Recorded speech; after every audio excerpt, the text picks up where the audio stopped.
성도들에게 주시는 하나님의 말씀은 시편 8편 1절부터 9절입니다. 시편 8편 1절부터 9절 말씀, 제가 가진 성경을 하는 구약성경 808면입니다. 봉독하겠습니다. 여호와 우리 주여, 주의 이름이 온 땅에 어찌 그리 아름다운지요. 주의 영광이 하늘을 덮었나이다. 주의 대적으로 말미암아 어린 아이들과 젖먹이들의 입으로 권능을 세우시며 이는 원수들과 보복자들을 잠잠하게 하려 하심이니이다. 주의 손가락으로 만드신 주의 하늘과 주께서 베풀어 두신 달과 별들을 내가 보오니 사람이 무엇이기에 주께서 그를 생각하시며 인자가 무엇이기에 그를 돌보시나이까. 그를 하나님보다 조금 못하게 하시고 영화와 존귀로 관을 씌우셨나이다. 주의 손으로 만드신 것을 다스리게 하시고 만물을 그의 발 아래 두셨으니 곧 모든 소와 양과 들짐승이며 공중의 새와 바다의 물고기와 바닷길에 다니는 것이니이다. 여호와 우리 주여, 주의 이름이 온 땅이 어찌 그리 아름다운지요. 아멘. 철학자 프로타고라스는 인간은 만물의 척도다라는 유명한 말을 남겼습니다. 인간이 모든 만물의 기준이고 또 만물의 중심이다라는 의미인데, 이처럼 철학자들은 예전부터 이 사람에 대해서 도대체 사람은 어떤 존재인가 라는 의문을 가지고 질문을 던지면서 연구해 왔습니다. 비단 철학자들 뿐만 아니라 모든 분야에서 이 사람에 대한 연구는 활발하게 진행이 되고 있습니다. 그렇다면 인간이 무엇인가? 이런 질문에 대해서 성경은 분명하게 말씀하는데, 사람은 하나님 형상으로 창조되었고 하나님 명령에 불순종하여서 타락하였고 그 타락한 인간을 구원하시기 위해서 예수님께서 이 땅에 오셔서 우리를, 인간을 구원하시는 창조 타락 구원, 이 역사가 이루어지고 있음을 성경은 말하고 있습니다. 오늘 본문에서는 사람이 어떤 존재이고 또 어떻게 살아야 할지를 세 가지로 살펴보고자 하는데, 먼저는 하나님의 영광을 드러내는 존재입니다. 다윗은 1절에서 여호와 우리 주여, 주의 이름이 온 땅에 어찌 그리 아름다운지요. 주의 영광이 하늘을 덮었나이다 라고 노래합니다. 주의 이름이 어찌 그리 아름다운지, 주의 영광이 하늘을 덮었습니다. 이 주의 이름과 주의 영광은 하나님을 드러낸 겁니다. 이름은 누군가를 나타내는 하나의 상징이죠. 또 영광도 마찬가지입니다. 누군가를 드러내는 하나의 상징이고 표시인데, 주의 이름과 주의 영광은 곧 하나님을 드러내는 것을 우리는 알 수가 있습니다. 우리는 하나님의 이 위대하심을 알려면 자연 만물을 보면 됩니다. 하늘에 보면 수많은 별들이 있습니다. 밤하늘에 떠 있는 그 별들을 볼 때에 우리는 감탄이 절로 흘러나오게 됩니다. 저 수많은 별들을 하나님이 창조하셨구나. 그러나 예수 믿지 않은 자들은 하나님이 아닌, 그냥 어쩌다가 우연히 생겨난 별들이다, 생겨난 것이다 라고 말들을 하죠. 더 놀라운 것은 우리가 사는 이 땅, 대한민국을 넘어서 전 세계, 그리고 지구라는 것을 볼 때에 너무 크고 또 광활한 그런 곳임을 알 수 있는데, 그런데 이 지구가 태양계에서는 아주 작은 행성 중에 하나다라고 하는 겁니다. 더 나아가서 태양계도 은하계나 은하군, 이런 우주의 그 모습을 볼 때에 정말 아무것도 아닌, 정말 눈에 보이지도 않은 그 정도로 미비한 그런 것임을 또 우리는 과학을 통해서 알 수가 있습니다. 이 우주의 크기는 과학기술이 발달한 지금도 정확하게 측량할 수 없을 만큼 광대한데, 또 우리 주변에 있는 이 자연 만물을 보면 어떻습니까? 하나님 만드신 아름다운 자연을 보면 정말 우리는 절로 찬양이 나올 수밖에 없습니다. 주님께서 뭐라 하시냐면 마태복음 6장 29절에 솔로몬의 모든 영광으로도 입은 것이 이 꽃 하나만 같지 못하였느니라. 하나님이 만드신 이 꽃 하나가 솔로몬이 만든, 솔로몬이 입은 아주 화려하고 값비싼 그 옷보다도 훨씬 더 뛰어나다는 겁니다. 하나님이 만드신 이 자연의 아름다움은 인간의 것과는 도무지 비교할 수 없는 것을 강조하십니다. 사람이 아무리 잘 만든다 하더라도 하나님의 솜씨를 따를 수가 없습니다. 더구나 우리는 하나님 형상으로 지음받은 존재들입니다. 우리도 하나님을 찬양하고 높여야 합니다. 시편 150편 6절에 보면 호흡이 있는 자마다 여호와를 찬양할지어다 할렐루야라고 찬양하고 있습니다. 우리가 하나님을 찬양하고 높이지 않으면 어떻게 되느냐?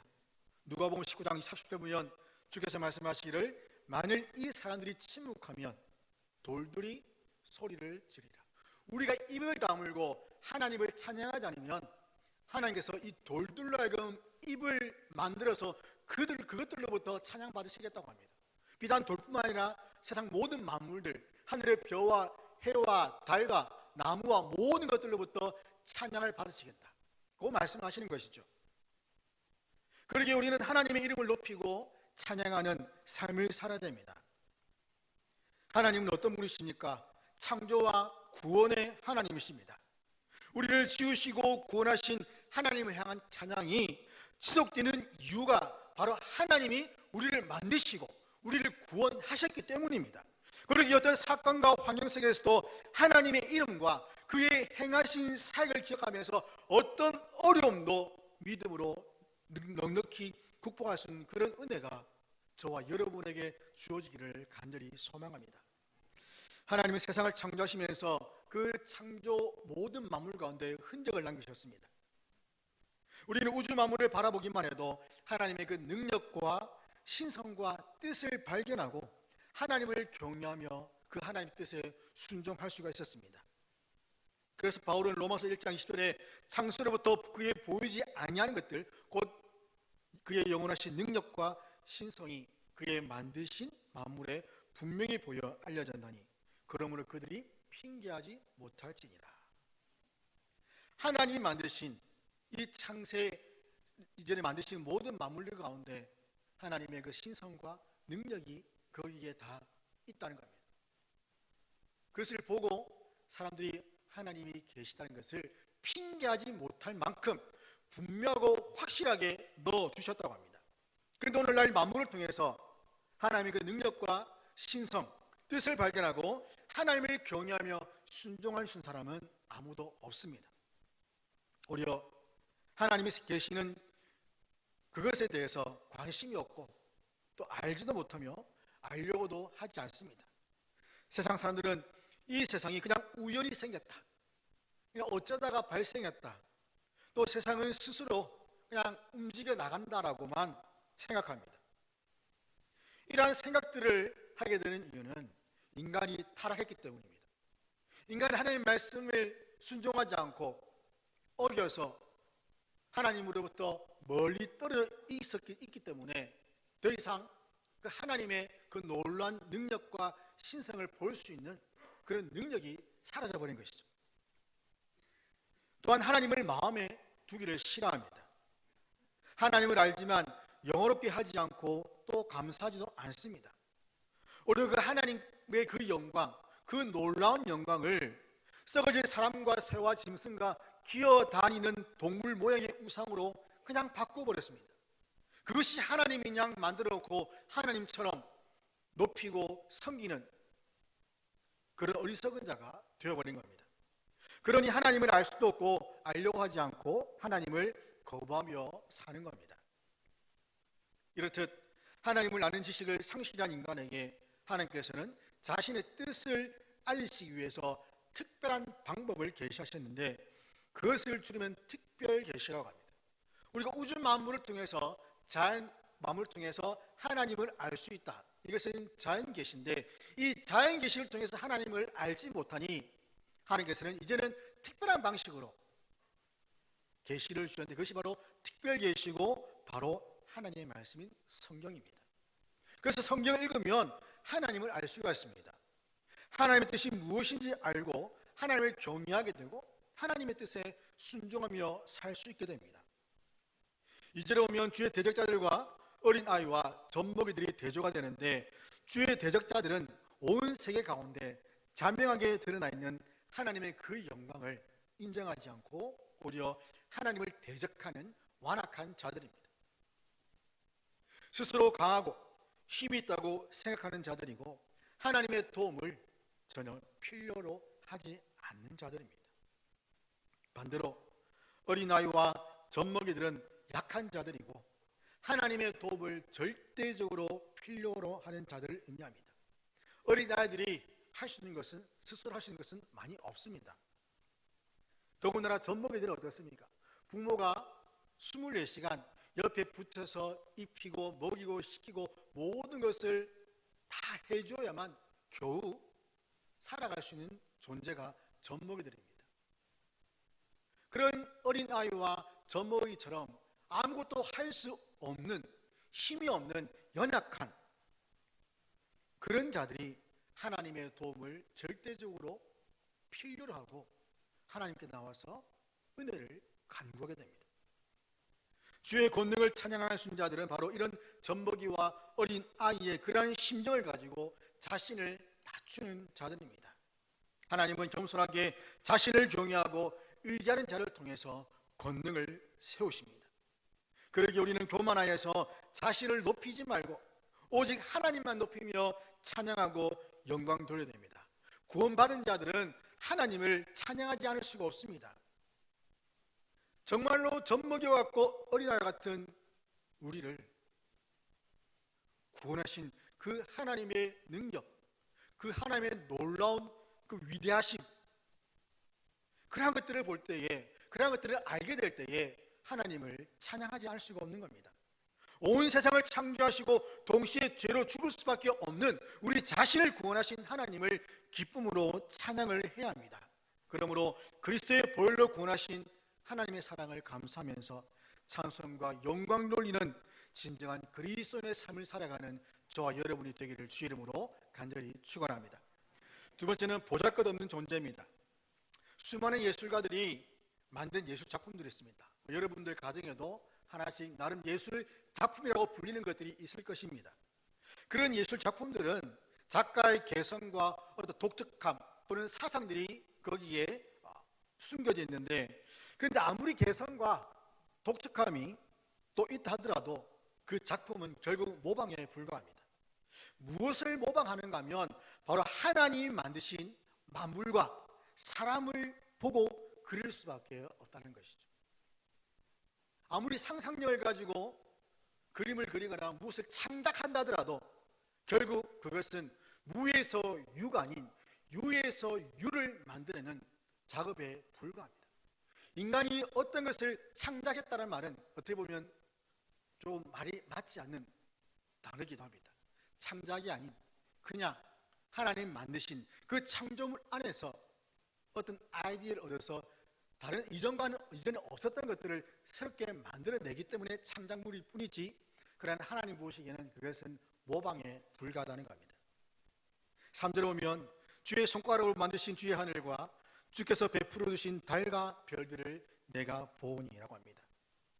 다윗은 목동 생활하면서 하늘을 바라볼 때마다 또 주위에 있는 산과 나무를 볼 때마다 하나님의 전능하심과 하나님의 위대하심을 보았던 겁니다. 그 광활한 우주와 헤아릴 수 없는 그 넓은 천체를 하나님께서 무엇으로 지으셨다고 합니까? 손가락으로 지으셨다고 합니다. 여러분, 손가락으로, 이 손가락 하나로 할 수 있는 것이 몇 개나 되겠습니까? 물론 다른 사람을 손가락질 할 때는 이게 뭐 하나면서 상관없겠지만 이 손가락 하나로 무엇인가 할 수 있는 것은 극히 제한되어 있습니다. 심지어 책을 넘길 때도 손가락 하나가 아닌 주위에 있는 손가락들을 같이 사용해야만 책을 정확하게 넘기고 찾을 수가 있습니다. 그런데 하나님께서는 인간의 어떤 표현으로 손가락 하나, 이것으로 모든 것들을 다 창조했다고 말씀합니다. 물론 하나님께서 말씀으로 천지만물을 창조하셨지만 인간의 그 이해를 위해서 손가락이라는 표현으로 사용하는 것을 볼 수가 있는데, 하나님은 이 광대한 우주를 손가락 하나로 창조하신 전능하신 분입니다. 이 예술품의 가치는 누가 만들었고 누가 그렸느냐에 따라 다른데, 같은 그림이라도 뭐가 있습니까? 원래의 그림이 있고 또 그것을 모방한 그림이 있습니다. 그래서 뭐 박물관이나 그림 전시회 가면 진품을 갖다 놓는 경우보다는 주로 그것을 다시 그린 위작들을 걸어놓은 경우가 많습니다. 왜냐하면 그것이 분실되거나 또는 훼손되면 안 되기 때문입니다. 진짜 예술작품은 무엇입니까? 바로 하늘에 있는 별들, 그리고 산들, 나무들, 풀, 꽃들, 하나님이 만드신 그것들이 진짜 작품들입니다. 그리고 하나님 형상으로 창조된 인간이 참된 작품이죠. 이 모든 것들은 오직 하나님만이 만드실 수 있는 겁니다. 인간은 단지 그것을 보고 모방할 뿐입니다. 그래서 우리는 이런 만물을 보면서 다윗처럼 감탄하죠. 주의 손가락으로 만드신 주의 하늘과 주께서 베풀어 주신 달과 별들을 내가 봅니다. 이런 찬양이 우리에게서 나오게 된다는 겁니다. 계절을 보십시오. 사계절이 있습니다. 봄, 여름, 가을, 겨울, 때마다 시마다 계절마다 모든 것들이 만물들이 다 변화되는 것을 볼 수 있습니다. 봄이 되면 겨울에 없었던 나무에서 움이 쏟고 싹이 나고 잎사귀가 생기고 열매가 맺게 됩니다. 꽃이 핍니다. 그 여름에는 그것들이 더 화려하게 또 우창하게 펼쳐지게 되는 것을 보게 되고, 가을이 되면 조금씩 색깔이 변하면서 낙엽들이 떨어지게 되고, 겨울이 되면 앙상한 나뭇가지만 남는 것을 보게 됩니다. 날씨도 마찬가지죠. 변화합니다. 비가 오기도 하고 눈이 오기도 하고 또 바람이 부는 날이 오기도 하고, 이러한 현상들을 경험하면서 하나님의 그 변화무쌍하고 놀라운 창조 세계를 경험하는 겁니다. 그럴 때 우리는 하나님이 만드신 이러한 모든 것들을 보고 찬양하고 영광을 돌릴 수밖에 없다는 겁니다. 더군다나 하나님께서 태초에 천지를 창조하실 때에 사람을 제일 마지막에 창조하셨습니다. 이는 사람이 살 수 있는 모든 환경들을 다 만드신 후에야 비로소 인간을 창조하신 것이죠. 만약 제일 처음 어둠 가운데 인간을 만들었다면 인간은 살 수가 없었을 겁니다. 그러나 빛을 만들고 6일간의 모든 과정 가운데 제일 마지막에 인간을 만드시고 하신 말씀이 무엇이냐면, 보시기에 심히 좋았더라. 그냥 보기 좋았더라고 말씀 5일째까지 말씀하시고 마지막에 인간을 만들어서 창조세계를 완성하신 후에 그 만드신 모든 것들 가운데 인간이 함께 있는 것을 보시고는 심히 좋았다라고 말씀하고 있는 겁니다. 세상을 아름답게 창조하신 목적은 바로 우리를 위해서입니다. 이 은혜를 다윗이 알았기 때문에 그는 감사의 고백과 찬양이 나오게 되는 겁니다. 사절에 보면 사람이 무엇이기에 주께서 저를 생각하시며 인자가 무엇이기에 저를 돌보시나이까. 이 사람이란 것은 히브리어로 깨지기 쉬운 존재, 부패하기 쉬운 존재, 나아가서 떨어지기 쉬운 존재를 의미합니다. 깨지기 쉽고 부패하기 쉬우며 낡아지기 쉬운 존재, 즉 아무것도 아니라는 것이죠. 또 인자라는 단어는 이 원어의 의미는 흙의 아들입니다. 사람은 흙으로 지어졌습니다. 그래서 죽으면 흙으로 돌아간다라고 말들을 하지 않습니까? 사람은 그냥 훅 불면 그냥 날아가 버리는 그런 먼지, 흙과 같은 존재들입니다. 이것은 인간의 연약함과 한계성을 부각시키는데, 그런데 이렇게 흙과 먼지에 불과한 존재를 사절에서는 하나님께서는 뭐라고 합니까? 저를 생각하시고 저를 돌보시나이까.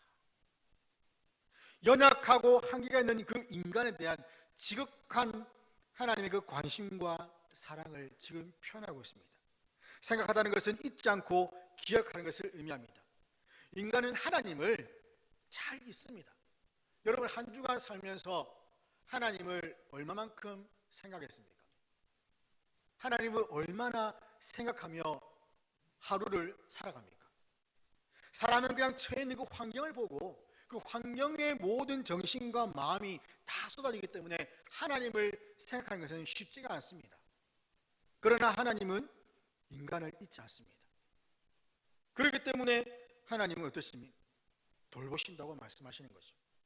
이 돌보다는 것은 어려움에 처해 있는 자기 백성을 찾아와서 돌아본다는 것인데, 이러한 하나님의 돌보심이 그냥 한순간 필요할 때만 되는 것이 아니라 매 순간 매 때마다 찾아와서 우리를 돌아보신다는 계속되는 돌보심을 말하고 있습니다.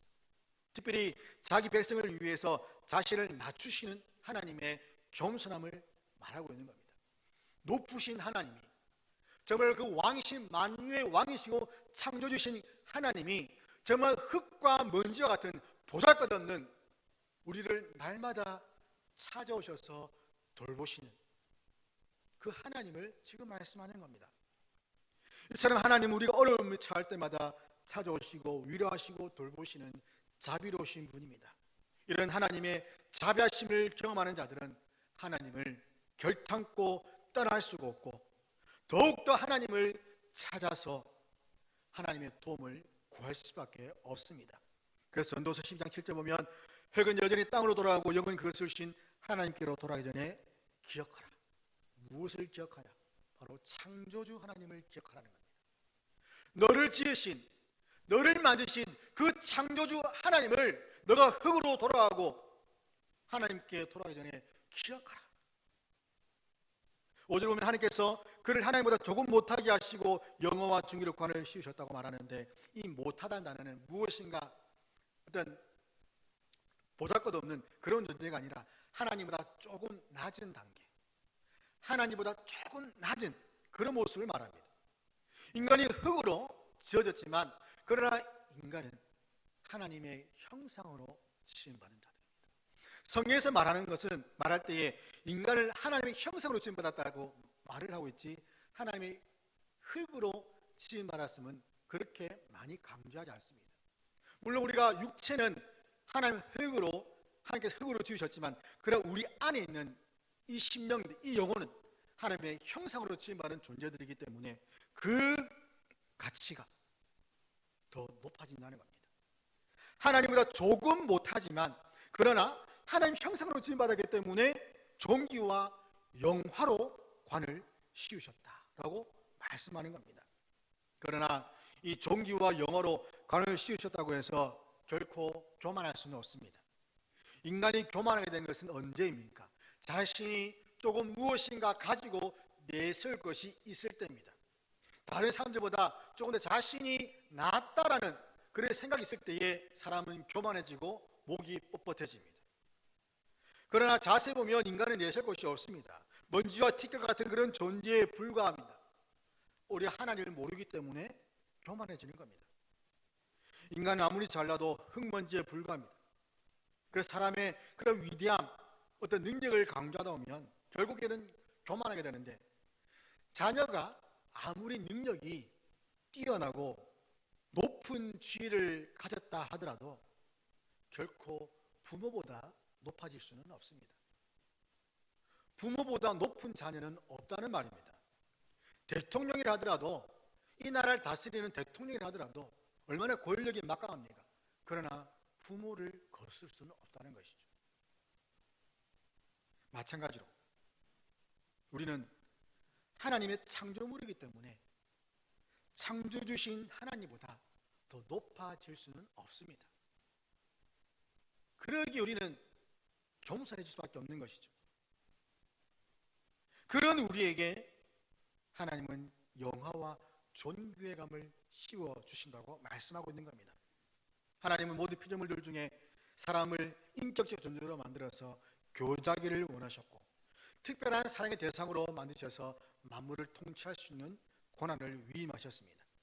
또한 타락한 인간이 저련해서 죽게 된 것을 보시고 하나밖에 없는 아들을 이 땅 가운데 보내셔서 구원하시는 놀라운 사랑을 보여주셨습니다. 하지만 우리는 이러한 하나님의 사랑을 받을 가치가 없는 존재들입니다. 하나님의 뜻을 충족시키지 못하고 늘 하나님의 그 뜻을 거부하고 불순종하며 살고 있습니다.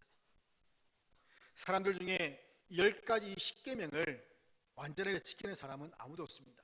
개수도 보면 10개밖에 안 되는데 10개 그 정도는 지킬 수 있지 라고 생각할지 모르겠지만, 그러나 이것을 완전하게 지킬 수 있는 사람은 아무도 없습니다. 예수님은 10개의 계명을 2개로 줄여주셨습니다. 하나님을 사랑하는 것이고 이웃을 사랑하는 것, 하나님 사랑과 이웃 사랑으로 줄여주셨는데 이 2개의 계명조차도 지킬 수 있는 사람은 아무도 없다는 말입니다. 무슨 말이냐면 이 계명의 수가 많고 적음의 문제가 아니라 그 계명을 지킬 수 있는 능력이 사람에게 있느냐 없느냐가 문제라는 겁니다. 사람은 죄인이기 때문에 하나님의 계명을 지킬 능력이 없습니다. 실제로 생활 속에서 행위로 죄를 짓지 않은 사람은 없습니다. 다 누구나 크건 작건 행위로 죄를 짓습니다. 또한 눈에 보이는 행위뿐 아니라 주님께서 말씀하신 것처럼 그 마음으로도 죄를 짓습니다. 비록 행위로는 큰 죄를 짓지 않는다고 하지만 그러나 그 마음 가운데 보면 다 죄를 짓는다는 겁니다. 행위로는 도둑질하지 않고 살인하지 않고 간음하지 않지만 그러나 그들의 마음을 들여다보면 그 마음 가운데 탐욕과 시기와 음란과 미움과 악독, 거짓 이러한 것들이 가득하다는 겁니다. 그래서 계명을 완전하게 지키지 못한다는 것은 행위를 말하는 것이 아닌 우리의 마음까지 포함해서 지킬 수가 없다는 겁니다. 정말 조금이라도 100 중에 하나 또는 0.1이라도 이러한 탐욕과 음란과 거짓과 미움과 악독, 시기 이러한 마음을 가지지 않는 사람은 아무도 없습니다. 이러한 마음을 가진 죄인이 하나님의 은혜를 원하지 않고 그냥 자신의 노력으로 죄를 해결하는 것, 하나님 주신 방법이 아니라 인간의 방법으로 모든 문제들을 해결하려고 하는 것, 인간의 기준에서 착한 일을 많이 해서 자신의 그 죄의 무게를 조금이라도 가볍게 하려고 합니다. 또는 지식으로 또는 다른 종교들을 만들어서 죽음을 피하려고 합니다.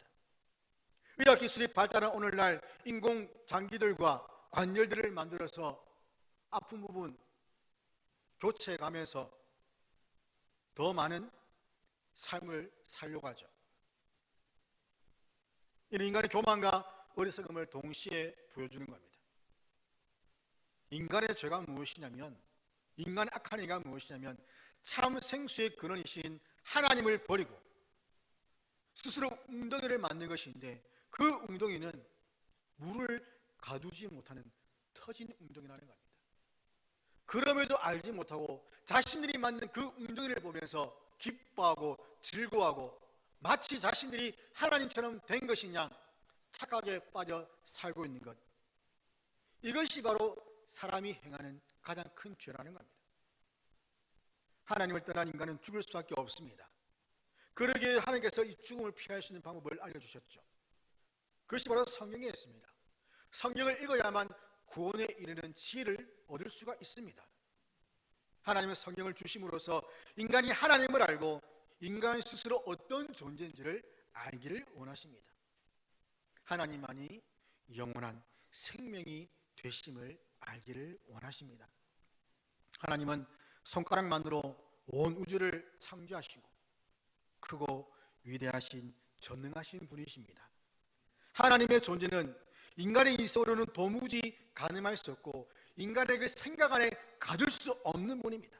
반면 인간은 어떻습니까? 이 광대한 우주 가운데 그 존재조차 찾기 힘든 먼지보다 못한 그런 존재에 지나지 않음에도 불구하고 하나님은 이러한 우리를 기억하셔서 찾아오시고 돌아보신다는 겁니다.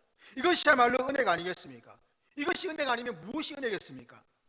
하나님 이렇게 가치 없는 우리를 하나님의 사랑과 그리스도의 은혜로 말미암아 가장 가치 있는 존재로 만들어 주셨습니다.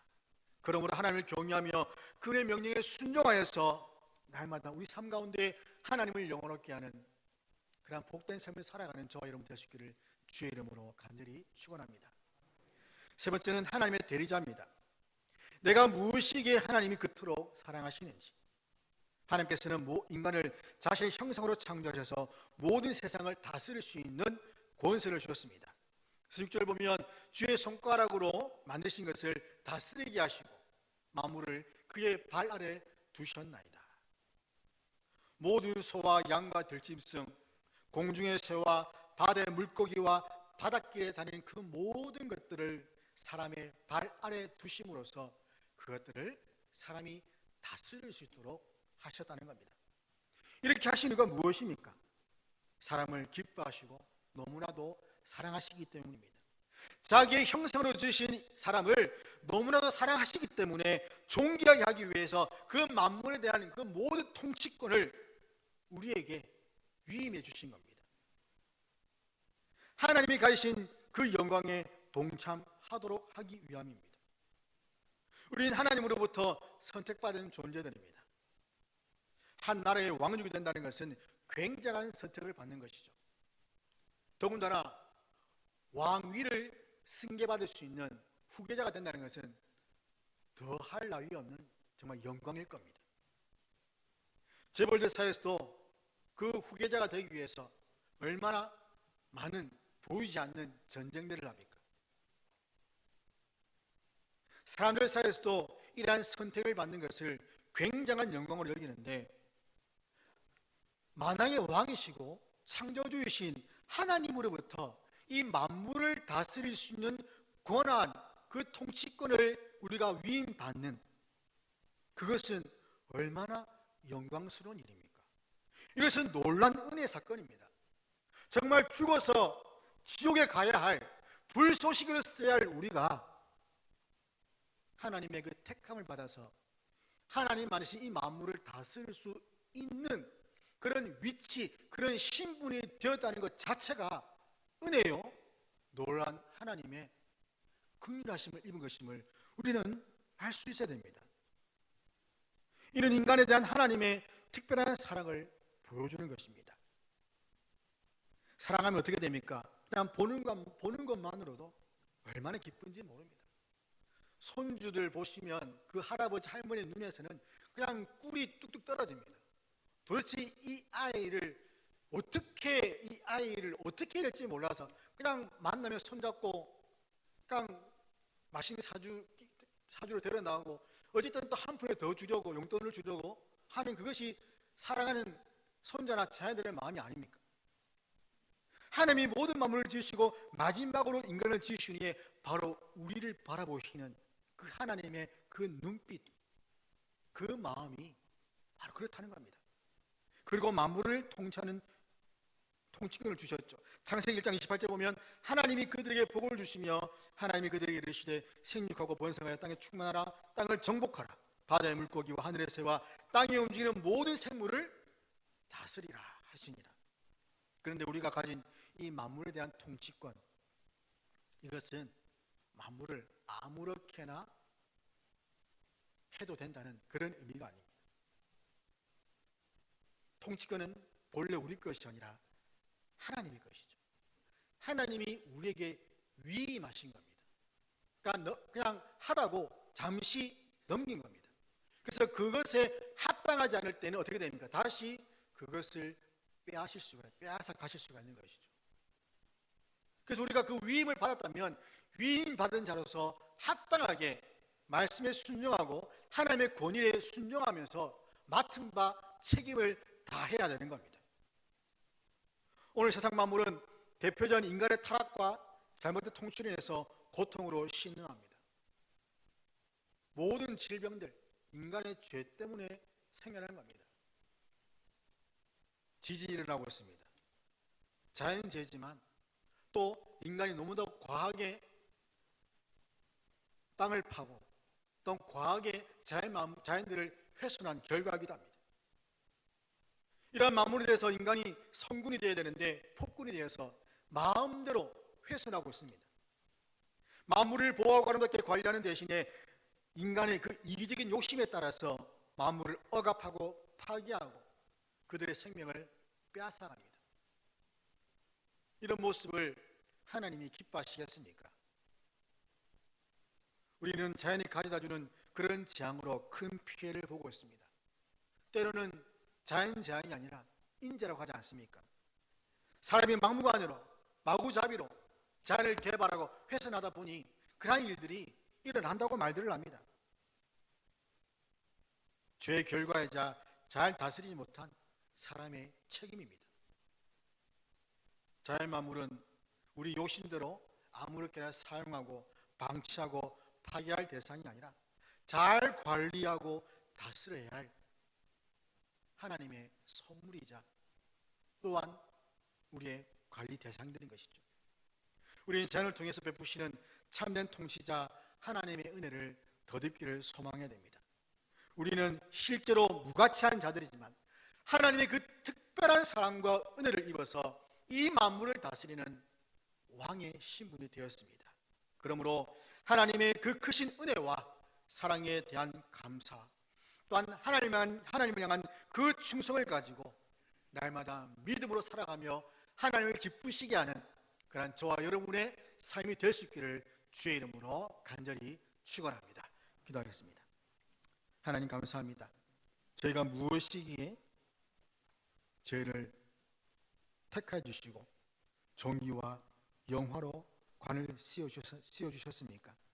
정말 흙과 같은, 먼지와 같은 아무것도 아닌 저희를 선택하여 세우셔서 이 땅 가운데 정말 하나님의 대표자로서 모든 권세를 주시고 그런 신분을 주신 것을 또한 저희들이 기억하며 겸손히 주의 뜻에 따라 이 땅을 또 돌아보고 살피면서 하나님 맡기신 그 사명을 감당하며 살아갈 수 있는 은혜를 주시옵소서.